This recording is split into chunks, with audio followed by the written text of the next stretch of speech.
குலோப் ஜாமுன் எப்படி செய்யறதுன்னு பார்த்துடலாங்க. ஒரு கப் மாவு எடுத்திருக்கேன். பால் நல்லா காய வச்சு ஆற வச்சு எடுத்து வச்சாச்சு. நல்லா மாவு பிணைஞ்சிட்டு அதுக்கப்புறமா ஒரு டேபிள் ஸ்பூன் நெய் ஆட் பண்ணி நல்லா சாஃப்டாக பிணைஞ்சி ஒரு 1/2 hour வச்சிடணும், ஊற வச்சிடணும். ஒரு பாத்திரத்தில் தண்ணி காய வச்சாச்சு.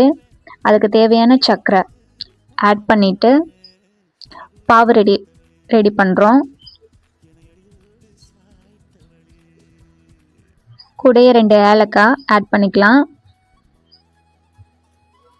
இதை குட்டி குட்டியாக எடுத்து ரவுண்ட் பண்ணிக்கலாம். நல்லா பாவு பதத்துக்கு வந்ததுக்கப்புறம் அடுப்பை ஆஃப் பண்ணிக்கலாம்.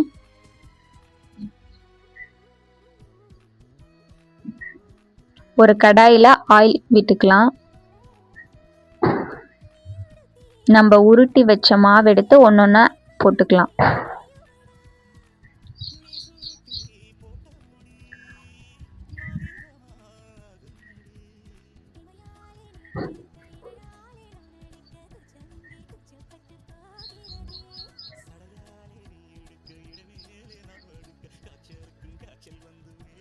இது அடுப்பில் சிம்மில் வச்சு தான் பண்ணணும். எல்லா சைடும் ஒரே மாதிரியே வெந்திருக்கணும். நல்லா பொன்னிறமாக வர வரைக்கும் வேக விட்டுறலாம்.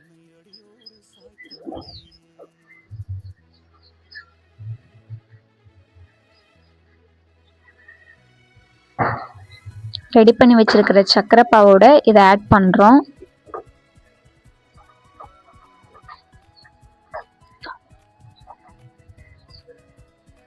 அப்படியே ஒரு 1/2 hour விட்டுறலாங்க.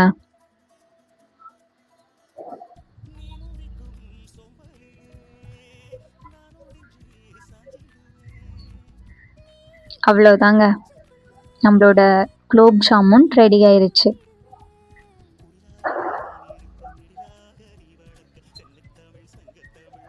Thank you for watching.